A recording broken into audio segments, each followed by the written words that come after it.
que c'est une entreprise d'intimidation, le terrorisme intellectuel qui cherche la dissimulation. Son but est d'empêcher de dire ce que l'on voit. Comment ne pas vous donner raison à la lumière de ce qui se passe aujourd'hui? Je pense d'abord, et vous me permettrez ce premier cette pensée pour nos amis de C8 qui vont voir la chaîne fermée. On va juste écouter ce que dit Laurent Wauquiez, qui soutient C8. Ils ne sont pas très nombreux à soutenir cette chaîne. LR, après, c'est le seul. Voilà, et puis après, je vous passe la parole, Jean Sévillas, sur ce terrorisme intellectuel. On écoute Laurent Wauquiez.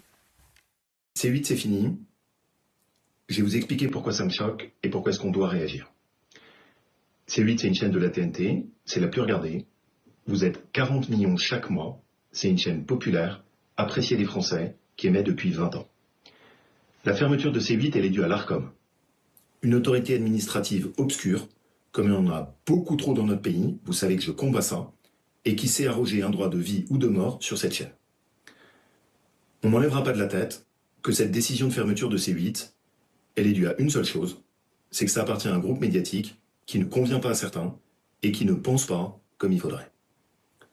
Alors on peut ne pas aimer CNews, on peut ne pas aimer C8, mais dans ce cas-là, c'est simple, vous changez de chaîne. En revanche, fermer, avec cette censure insidieuse, ça c'est inacceptable. Et je parle même pas des 400 salariés de la chaîne, sans compter ceux d'Énergie 12. Donc il faut réagir. Il faut se faire entendre. Parce que là, ce qui est en jeu, c'est une conception aussi de la démocratie et de la liberté d'expression.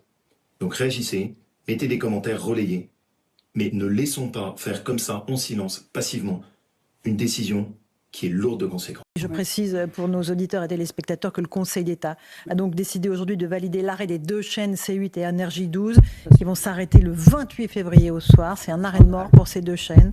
Pour ce qui concerne C8, ce sont près de 400 collaborateurs et salariés qui perdent leur travail ou qui le voient menacé. Il s'agit de la première chaîne de la TNT qui réunit chaque jour 9 millions de Français. J'ai une pensée vraiment pour eux. C'est ceux qui disent la dictature. La dictature, c'est ceux-là qui justement font des trucs bizarres. Tu peux pas retourner sur la route là. Moi, je pense. mais tais-toi. Non, mais voilà, donc va sur la route, va prendre un petit verre avec Benaïm. Moi, je pense que j'ai raison. Voilà, t'as raison de penser que t'as raison. La démocratie, la liberté, c'est bien. T'es malade, même après il y a le match, moi. Bah voilà. Même pas rester, moi. On fout de moi. Qu'est-ce qu'il a? Il arrive une heure en retard, il fout sa gueule. J'aime pas qu'on coupe une équipe. Pourquoi t'es venu, Raymond, en fait? J'aime pas qu'on coupe une équipe. Si toi t'aimes bien qu'on te coupe en deux, bah c'est ton problème. Moi, j'aime pas. On est ensemble, on est pas ensemble. Il a demandé, la dernière fois, il y a eu un contexte particulier. C'est bon. Là, ça y est, c'est bon. Ok, c'est bon, tu peux y aller. Allez, vas-y. Merci. Merci du coup. Allez, c'est bon. Merci. C'est bon, merci. Allez, merci. Non, dis non, mon. J'ai une pensée vraiment pour eux. Ah ben, dis donc, elle est bonne celle-là. Pour tous ceux qui ont fait le succès de cette chaîne populaire et